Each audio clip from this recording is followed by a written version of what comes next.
Alberto Aras, soy vicesecretario general de ATA, y para esta mesa contamos con dos ponentes de auténtico prestigio, porque tienen una doble faceta: la faceta institucional, porque son presidentes de dos instituciones de la sociedad civil de Valencia, como es el excelentísimo Colegio de Graduados Sociales y la Asociación Profesional de Asesores Fiscales de la Comunidad Valenciana, pero a la vez también tienen despacho abierto y ven el problema diario que tienen los emprendedores. O sea que desde esa doble atalaya seguro que esta charla va a ser enormemente productiva para todos vosotros. En segundo lugar, quisiera deciros que es para mí una gran satisfacción personal poder moderar esta mesa con los dos ponentes que me acompañan, porque me honro con su amistad desde hace muchos años.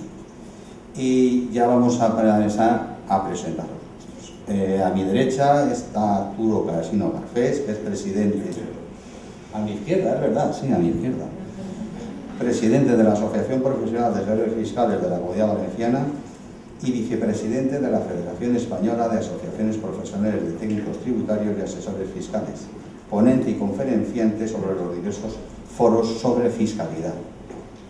Y al extremo de la izquierda, geográficamente hablando, tengo a Ricardo Galardón, que es abogado en ejercicio, graduado social, desde marzo del año 2005 es el presidente del excelentísimo Colegio de Graduados Sociales de Valencia, ponente y conferenciante de numerosos foros sobre el derecho de trabajo y la seguridad social, y está en posesión de la Cruz de San Raimundo de Miguel. Ya paso, sin más dilación, la palabra al primer conferenciante, que es Arturo Casinos. Cuando quieras, Arturo. Bueno, buenos días a todos. En primer lugar, gracias por la asistencia y también agradecer la invitación de ATA para poder participar en este foro. Yo, cuando me lo propusieron, pues lo primero que pregunté para preparármelo es decir, cuánto tiempo disponía para el poder hacer un repaso más o menos exhaustivo de lo que es la fiscalidad del autónomo, del emprendedor y del autónomo en general. Entonces me dijeron que aproximadamente 20 minutos. Dije, pues yo para todo lo que quiero decir pues necesito un par de horas como mínimo, pero como eso no es posible, yo tengo la presentación aquí atrás, la pueden ver a través del PowerPoint. Voy a ir pasando todos aquellos aspectos que me parecen menos relevantes y tal vez detenerme en aquellos puntos que yo puedo considerar de más interés, incluso de más actualidad, ¿no? Con lo cual, ya para no hacerlo más largo, pues vamos a empezar por el esquema de tributación y las obligaciones formales del empresario individual autónomo. Ya se ha dicho en la ponencia anterior, con lo cual no voy a incidir más en ello porque creo que se ha explicado suficientemente. La primera es el alta censal. Luego, la determinación del rendimiento de esa actividad empresarial o profesional del autónomo, que puede ser en tres sistemas distintos: estimación directa normal, después analizaremos un poco las características de cada uno de ellos, estimación directa simplificada y la estimación objetiva llamada de módulos, ¿no? Las obligaciones de facturación, capítulo importante también, y hacer una comparativa de los tipos de tributación entre el impuesto de la renta de las personas físicas y el impuesto de sociedades. Luego hablaremos un poco sobre el impuesto al valor añadido en los regímenes distintos que tiene, el general, el especial, la prorrata especial, la prorrata general, y el novedoso criterio de caja, que entrará en vigor, si nadie lo remedia, el día 1 de enero del año 2014. Y luego comentar un poco pues, la firma electrónica y la presentación de declaraciones. Como decía, el alta censal, bueno, pues es el primer movimiento, digamos, que tiene que hacer el emprendedor, el empresario autónomo que quiere montarse un negocio, es inscribirse en la agencia tributaria, en Hacienda, para lo cual tendrá que determinar qué actividad va a desarrollar, buscar el epígrafe del impuesto a actividades económicas correspondiente y allí rellenar una serie de datos personales y empresariales, domicilio de actividad, etcétera, etcétera, y datos personales, y a qué sistema se acoge en función de la actividad que haya elegido. El régimen de tributación, si opta por la estimación directa, normal, la simplificada o por módulos en su caso, porque no todas las actividades están en módulos, están perfectamente tasadas. Y entonces, si está tasada que la actividad que voy a desarrollar está incluida en módulos, tengo dos opciones: o optar por ella, sin más, o renunciar en beneficio de la estimación directa simplificada.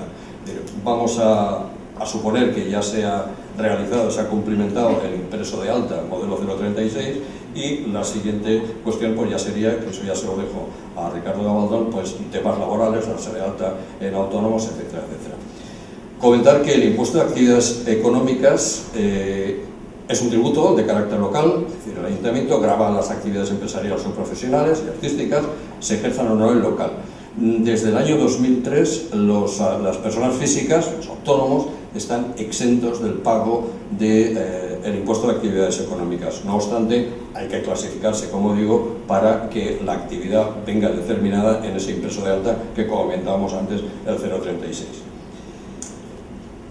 IRPF, modalidades de tributación, estimación directa simplificada. Bueno, pues básicamente hay unas pequeñas diferencias entre la estimación directa simplificada, que no es ni más ni menos fiscalmente que la obligación de llevar unos libros registros de carácter obligatorio, libro registro de ingresos, libro registro de compras y gastos y libro registro de bienes de inversión.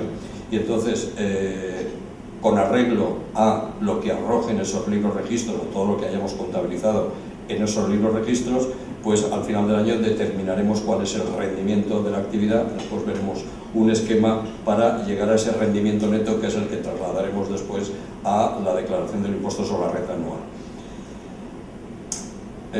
Voy a ir muy rápido, de todos modos, si alguien quiere hacer alguna observación o algún matiz sobre algún aspecto concreto de lo que estamos viendo, levanta la mano y yo con mucho gusto le atenderé la consulta. El rendimiento, cálculo rendimiento neto de las simplificadas, lo que estaba comentando, hay una serie de obligaciones formales, que los libros registros que hacíamos mención, y el sistema para los bienes del inmovilizado material que tenga, pues hay unas tablas de amortizaciones simplificadas, a diferencia para la estimación directa simplificada. La estimación directa normal, pues ya nos iríamos a las tablas de amortización normales que se emplean también en contabilidad. Que la estimación directa normal no es ni más ni menos que una contabilidad por partida doble. La simplificada huye de la contabilidad y nada más es solo el libro registro. ¿A qué se aplica el modo de estimación directa normal? Pues a todos los empresarios y profesionales, salvo que estén acogidos a la modalidad simplificada o al régimen de estimación objetiva por módulos que comentábamos antes. Hay un límite, que es el importe de la cifra de negocios del conjunto de actividades que tiene, que no superen los 600.000 euros anuales en el ejercicio anterior. En el año que lo supere, para el ejercicio siguiente quedaría excluido de este sistema. El rendimiento neto, los ingresos menos gastos. Bueno, hay una serie de estímulos a la inversión en impuestos sobre sociedades. Eso lo voy a pasar porque vamos a hablar nada más de lo que es el empresario autónomo y las obligaciones que tiene y la tributación de los mismos. Las obligaciones formales, ya lo hemos dicho, quien se aplica al régimen de estimación objetiva, tanto normal o simplificada. Tal vez voy demasiado deprisa. El primer año que inicio no voy a saber el volumen de ingresos, con lo cual eso tendrá efectos para el ejercicio siguiente de si me paso de esos límites cuantitativos o no me los paso. Pero para el año de inicio optaré sin más por la directa o por la simplificada en función de lo que más me interese, sin ningún condicionante de limitación económica, de la cuantía económica. Y entonces al ejercicio siguiente, que ya habré pasado el primer ejercicio, el primer año, pues ya veré si las cantidades he pasado esos límites que están establecidos o no, para poder continuar en el régimen simplificado, en su caso, o pasarme a la estimación directa normal. Siempre y cuando no esté incluido la estimación de módulos y no haya renunciado, porque si estoy dentro de las actividades que están en módulos, pues y no renuncio, pues los módulos, ahora explicaré un poco cómo funcionan. Tienen una limitación, 450.000 euros para el conjunto de las actividades económicas. Puede tener una o varias actividades y pueden estar en módulos o no puede estar en módulos, eso lo tendré que determinar. Para actividades agrícolas y ganaderos, 300.000 euros, y para el conjunto de actividades de transporte de mercancías por carretera y mudanzas, también 300.000 euros de limitación. Nueva causa de exclusión, que entra en vigor el 1 de enero de 2013, por tanto, el volumen de rendimientos que se debe tener en cuenta es el correspondiente al año 2012, para el que haya iniciado la actividad en el 2012, el año anterior. Entonces, si empieza este año, como digo antes, hasta que no finalice En todo caso, para el año siguiente saber, para determinar si me he pasado de los límites establecidos o no y no haya tenido actividad durante el año completo, esa cantidad tendré que elevarla al año para determinar si me he pasado o no de los límites.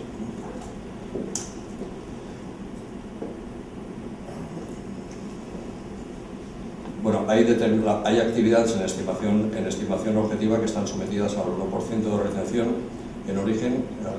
Nosotros le facturamos, está obligado a retenernos un 1%. Por ejemplo, un caso más corriente y común son todas las actividades accesorias de la construcción, pues a quien le hacemos la factura, si es empresario o profesional, pues no deberá retener un 1%. Ese 1% que nos retiene es a cuenta del impuesto sobre la renta del empresario que está en estimación objetiva por módulos. Quiere decir que después en su declaración de renta se deducirá, se restará de lo que le salga a pagar todas las retenciones que le hayan podido ir practicando durante el año con motivo de su actividad.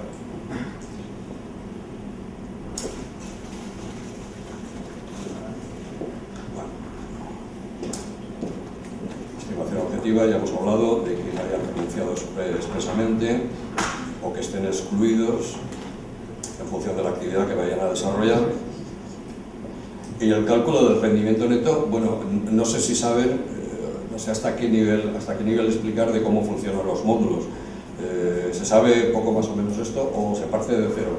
Los módulos, en función de la actividad, todos los años Hacienda elabora una orden ministerial para que, en función del epígrafe de la actividad que se vaya a desarrollar, pues establece unos módulos por personal no asalariado, que sería el propio autónomo, personal asalariado, los trabajadores que pueda tener en función de las horas de dedicación a la actividad, pues para los medios de transporte, la carga de los vehículos, para bares, pues los metros de barra, el número de mesas, los kilovatios de potencia contratada, me parece recordar, si tienen máquinas recreativas de tipo A, tipo B, pues cada uno tiene una característica, tiene una serie de módulos para cada actividad. Esos módulos la agencia tributaria los cuantifica y esa cuantificación que nos da es el rendimiento neto anual. Los módulos tanto se aplican para renta, para determinar su beneficio, como para IVA, para determinar las cuotas de IVA que voy a tener que ingresar al final del año. Luego, cuando hablemos del IVA, ya comentaremos un poco todo esto. Entonces, ya se determinan los rendimientos netos anuales en función de estos módulos que se aprueban cada año. Bueno, trimestralmente hay que hacer unos pagos a cuenta que vendrán en función de las cuotas que me vayan saliendo por aplicación de los módulos, pero claro, la agencia tributaria no se puede esperar a cobrar de año en año los rendimientos de las actividades empresariales. Entonces, para los que están en módulos, al igual que los que están, aunque el sistema de tributación es distinto, de los pagos a cuenta, no de tributación, es distinto, los que están en estimación directa normal y simplificada, pues ingresan un 20% a cuenta trimestralmente del rendimiento neto que se vaya acumulando desde el inicio del ejercicio, desde el 1 de enero hasta finalizar cada trimestre. Entonces van ingresando un 20% a cuenta del impuesto sobre la renta. Y los módulos se van ingresando unas cantidades que el porcentaje a ingresar varía y va en función del tipo de actividad y del personal asalariado que pueda tener. Todas estas cantidades es un ingreso a cuenta. Después, en el propio impuesto ya se regulariza la situación junto con todos los demás rendimientos que pueda tener, rendimientos del capital inmobiliario, etcétera, etcétera. Es un sistema sencillo, ¿eh? El sistema de módulos sencillo puede dar origen a alguna complicación a la hora de determinar sobre todo los incentivos al empleo para ver el personal asalariado. Hay una serie de reducciones en inversiones en activos fijos nuevos, en fin, hay que tener en cuenta una serie de características, pero en síntesis es un sistema bastante sencillo que facilita la labor al contribuyente en cuanto a sus obligaciones formales, pero lo que hay que tener muy en cuenta, y es lo que les recomiendo siempre a todo el que va a iniciar una actividad, es decir, vamos a ver esta actividad primero si está incluida en el régimen de módulos. Si está incluida en el régimen de módulos, en función de la actividad que sea, vamos a cuantificarlos. Vamos a cuantificarlos, ver el rendimiento anual que supone, ver la repercusión que puede tener en el impuesto sobre, que tendrá en el impuesto sobre la renta de las personas físicas, y ver los pagos trimestrales que tiene que ir haciendo. Y, a sensu contrario, pues vamos a ver si fuera en régimen de estimación directa, tanto normal como simplificada. Pero claro, para eso tendría que para alguien que empieza, digamos, yo no sé los ingresos que voy a tener, tampoco puedo saber más o menos los gastos, pero eso va a ser más difícil de cuantificar. Bueno, pues a tiempo de renunciar a módulos siempre se está de un ejercicio para otro, decir, bueno, pues me ha ido fatal, he elegido los módulos, me ha ido fatal, económicamente no me ha resultado muy interesante, pues para el ejercicio siguiente voy a renunciar a módulos. Y con una particularidad, que esa renuncia tiene un efecto de 3 años. No puedo volver otra vez a módulos hasta una vez pasados los 3 años. El esquema de liquidación, sí.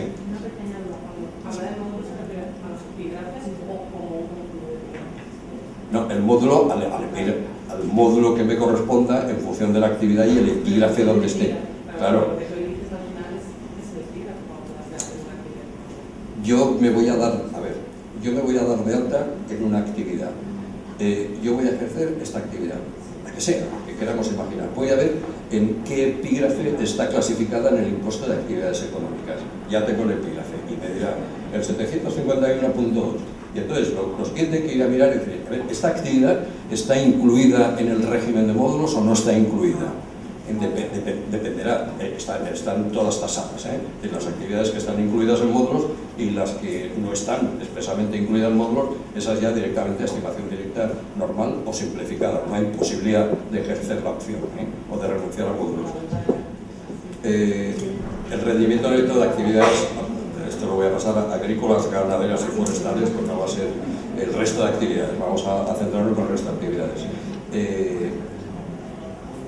En módulos, unidades de módulos empleadas, lo que estábamos diciendo, da un rendimiento neto, ese rendimiento neto previo por la aplicación de los módulos se minora en una serie de incentivos que haya al empleo en función del personal asalariado que se pueda contar, unos incentivos a la inversión, y eso me da un rendimiento neto minorado. Se aplican unos índices correctores que están perfectamente establecidos en función si es una actividad de nueva creación, si se tiene personal asalariado o no se tiene personal asalariado, y hay otras reducciones. Y entonces voy disminuyendo o aumentando, porque los módulos para cada actividad tienen una limitación. Si me paso de la limitación, tengo que aplicar un índice corrector por el exceso que sobrepase. Es decir, parece, para el que no lo conozca, dice, pues vaya galimatías. Si se siguen las pautas de las normas de los módulos, es bastante sencillo, no es tan complicado como en un principio puede parecer. Ya me voy al rendimiento neto y entonces ya para todo el mundo pues hay una reducción de un 5%, y además si han habido unas circunstancias excepcionales que me han originado una serie de gastos extraordinarios, incendios, inundaciones, hundimientos, etcétera, pues también podré disminuir el resultado de esos módulos. Y ya me da un rendimiento neto de la actividad. Si hay rentas irregulares también tiene una reducción del 40% y ya determino el rendimiento de la actividad. Y ese rendimiento neto que haya determinado es el que llevaré a rendimientos de actividades empresariales a el impuesto sobre la renta de las personas físicas anual. Y el rendimiento y después a deducir los pagos a cuenta, pagos fraccionados a cuenta y en su caso las retenciones que me hayan podido practicar como consecuencia de esa actividad. Obligaciones contables y registrales. Para los que están en módulos, hay actividades, comercios minoristas, sabéis que no tienen obligación de hacer liquidaciones del IVA, normalmente están en un sistema, que luego hablaremos de ello rápidamente, del IVA, el recargo de equivalencia obligatorio, y entonces eso les exime de presentar las declaraciones trimestrales de impuesto de valor añadido como cualquier otra actividad. Estoy hablando de minoristas. Hay unos comerciantes minoristas que están excluidos, pero ya lo comentaremos después. El comerciante que no tenga obligación minorista, que no tenga obligación de hacer liquidación de IVA, pues llevará un registro, facturas emitidas y recibidas, así como los justificantes de los módulos obligados. Conservar las facturas emitidas y las recibidas, así como los justificantes de los módulos aplicados. Y si se practican amortizaciones, el libro registro de bienes de inversión. Si hay transmisión de elementos patrimoniales que están afectos a la actividad, ese beneficio, esa pérdida que se pueda generar como consecuencia de la venta del elemento patrimonial, eso no se incluye en el rendimiento de módulos, eso va a una tarifa como de ganancias, pérdidas y ganancias patrimoniales en el impuesto sobre la renta, excluido de la actividad empresarial, los resultados. Bueno, hay una serie de incentivos empresariales, pero como hace mención fundamentalmente a transmisión de acciones o participaciones en empresas de nueva o reciente creación, no les voy a complicar la vida con esto. Obligaciones de facturación. Recordad a todo el mundo los requisitos que debe de reunir. Desde el 30 de noviembre del 2012 se estableció en el nuevo reglamento de facturación pues todos los requisitos que tenían que reunir las facturas. Se han eliminado los conocidos tickets de bares y restaurantes y se ha sustituido por una nueva denominación que es la factura simplificada. La factura completa tiene que reunir todos estos requisitos que están enumerados ahí, y la factura simplificada básicamente lo mismo, pero con alguna determinación. Tipo impositivo y opcionalmente la expresión IVA incluido. El tipo 7%, no, 7%, 8% IVA incluido, por ejemplo, ¿no? Digamos que hay unas diferencias entre la factura simplificada, el contenido de la factura simplificada y la normal. Los que pueden emitir facturas simplificadas tienen que reunir unos requisitos: que el importe no exceda de 400 euros, IVA incluido, que se trate de facturas rectificativas de facturas simplificadas, que su importe no exceda de 3.000 euros, IVA incluido, y se trate en este último caso de alguno de los supuestos respecto a los que tradicionalmente se ha autorizado la expedición de tickets en sustitución de las facturas. Pueden hacer las facturas simplificadas rentas por menor, servicios en ambulancia no de sirena, venta ambulante, me refiero a la que va de los mercadillos, eso es venta en ambulancia. Ventas o servicios a domicilio del consumidor, transportes de personas o equipajes, servicios de hostelería y restauración, suministros de comidas y bebidas para consumir al acto, salas de baile, discotecas, telefónicos prestados mediante la utilización de cabinas telefónicas, peluquería, instalaciones deportivas, en fin, todos los que pone aquí. Esos son las actividades autorizadas a emitir facturas simplificadas. Plazo para emitir las facturas. Ahí habría que distinguir. Deben ser expedidas, esto digamos que cuesta bastante trabajo mentalizar a todo el mundo para que lo cumpla, pero estos plazos existen y como existen pues yo lo tengo que contar. Las facturas deben ser expedidas en el momento de realizarse la operación. No obstante, cuando el destinatario de la factura sea un empresario o un profesional que actúe como tal, puede ser una persona física que no tenga actividad o que en ese momento lo que esté comprando no vaya destinado a su actividad. Pero si va destinado a su actividad, esas facturas deben de expedirse antes del día 16 del mes siguiente a aquel en que se haya producido el devengo del impuesto. El devengo del impuesto es el momento de la entrega del bien o la prestación del servicio. Podrán incluirse en una sola factura distintas operaciones realizadas en distintas fechas para un mismo destinatario, siempre que las mismas se hayan efectuado dentro de un mismo mes natural. Las facturas deben ser expedidas como máximo el último día del mes natural en el que se hayan efectuado las operaciones que se documenten. No obstante, cuando el destinatario sea un empresario profesional, como digo, que actúe como tal, la expedición deberá realizarse antes del día 16 del mes siguiente. Ahí en este cuadro se ve más fácil. Destinatario que no sea empresario o profesional, plazo de expedición al realizar la operación, plazo de envío al realizar la operación. Si es un empresario profesional, un mes desde realizar la operación, un mes desde su expedición para enviarla. Facturas que agrupen las operaciones mensuales, que si el destinatario no es empresario profesional, el último día del mes natural, y si no, el plazo de envío en el momento de su expedición. Bueno, hace diferencia, hay que tener en cuenta con qué carácter actúa el que está adquiriendo ese bien o ese servicio. Lo que les comentaba antes, tipos de tributación el impuesto sobre la renta de las personas físicas y el impuesto de sociedades. Ese es un capítulo cuando nuestro negocio está adquiriendo pues una cierta envergadura y está dando buenos resultados, pues que eso es la intención de todo el mundo que crea una nueva actividad, pues habrá que plantearse si interesa estar como empresario individual, como empresario autónomo, o transformar esa empresa bajo forma societaria, constituir una sociedad, porque los tipos de tributación son distintos. Gracias. A modo simplemente de referencia, los tipos de tributación al impuesto sobre la renta del gravamen del ahorro. Sabéis que hay 3 escalas: la escala autonómica, la escala estatal y los tipos de gravamen del ahorro.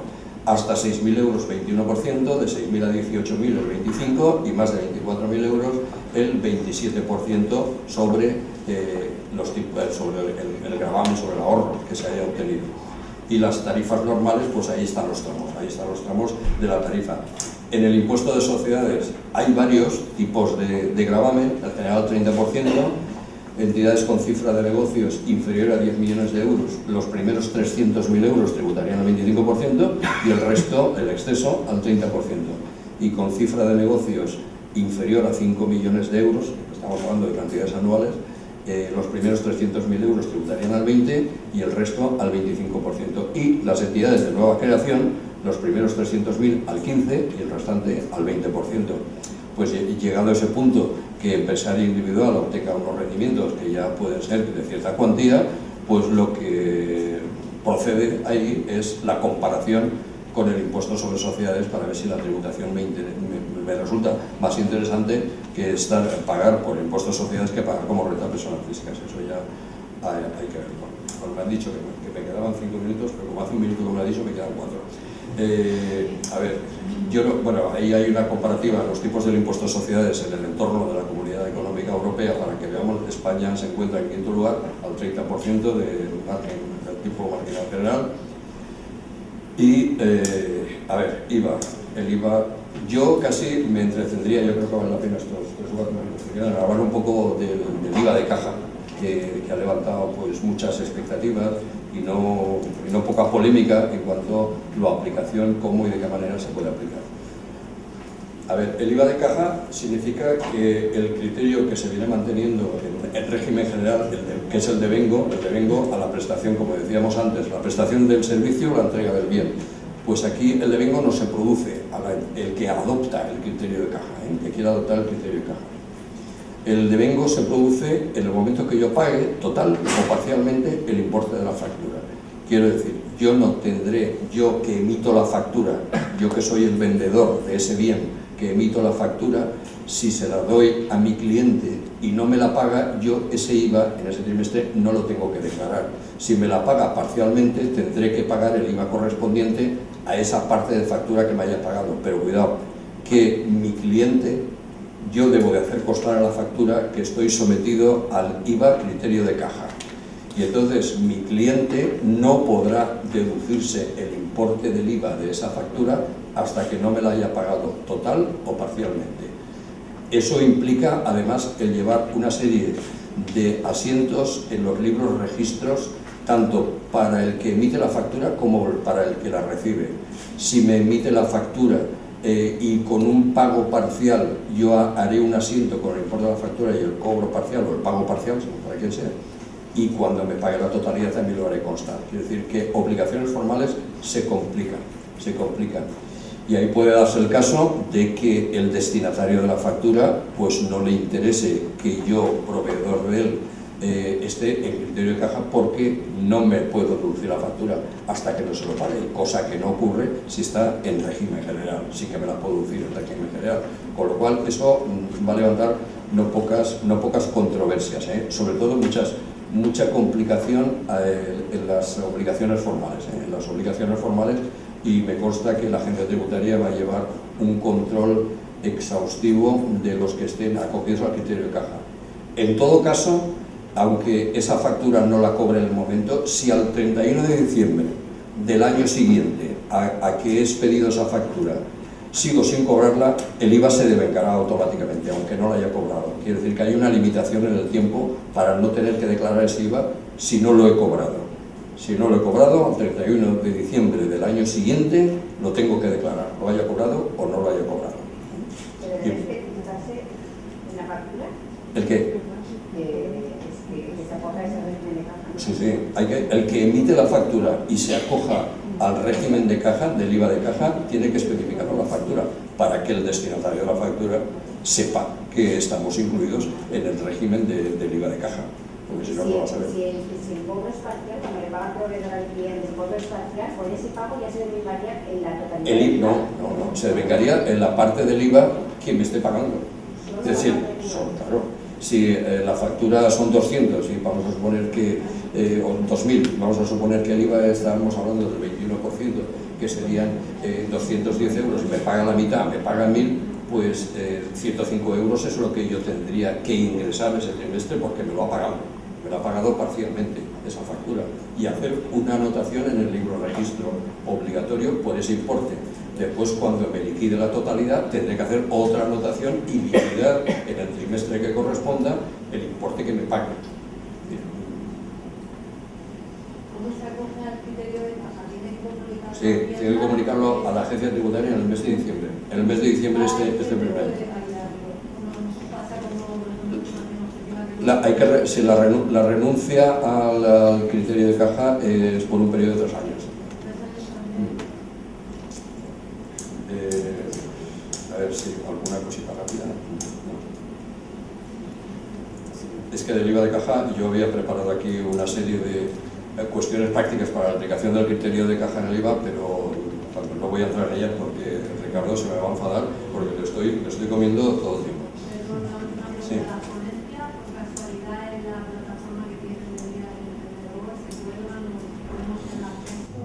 Vamos a ver, se lo comentaré a los ponentes, no lo habíamos hablado, no creo que haya mayor problema. Y en cualquiera de los casos, por falta de tiempo, no va a haber mucho tiempo para preguntas y el tema es lo suficientemente interesante como para que esto se alargara más. No obstante, cualquier duda que tengáis, cualquier problema que tengáis, cualquier cosa que os quede, poneros en contacto, bien por el correo electrónico, bien por el teléfono de ATA, y nosotros se lo pasaríamos a los ponentes para que lo contestaran, ¿de acuerdo? Una cosa más solo para terminar, la limitación de responsabilidad del emprendedor, de responsabilidad limitada, denominado así, emprendedor de responsabilidad limitada, ERL. Tiene que cumplir una serie de requisitos. Entonces, puede salvaguardar su vivienda habitual de la posibilidad de que le sea embargada por terceros, siempre y cuando cumpla una serie de requisitos. Pero, ojo, a estas obligaciones, a esta posibilidad de que le embarguen terceras personas, no está incluida deudas y sanciones tributarias, ni deudas con la agencia, ni con la seguridad social. Es decir, estos me pueden seguir embargando mi vivienda. Terceros no, pero estos sí. Que las eximían. La norma no dice eso. Dice el ERL, y esto es una copia literal, podrá obtener que su responsabilidad y la acción del acreedor que tenga origen en las deudas empresariales o profesionales, y hace la salvedad, salvo obligaciones, deudas y sanciones tributarias y con la seguridad social, no alcance a la vivienda habitual del deudor, siempre que su valor no supere los 300.000 euros. Y en el caso de viviendas situadas en población de más de 1 millón de habitantes, se aplicará un coeficiente del 1,5 al valor del párrafo anterior. Eso es lo que dice la norma. Si ha habido alguna interpretación posterior, yo lo desconozco, pero eso es lo que dice literalmente la norma. A mí me parece, el matiz me parece importante. Bueno, hay una serie de requisitos para poder salvaguardar la vivienda, que es inscribirla en el registro mercantil, decírselo al registrador de la propiedad también, en fin, una serie de requisitos formales que están perfectamente delimitados en la norma. Y luego cumplir las cuentas anuales de ese emprendedor individual. No pierde condición de persona física, es emprendedor, responsabilidad limitada por la vivienda, por la vivienda habitual. Y nada, pues muchas gracias por la atención y por la paciencia de soportar este rollo inmenso.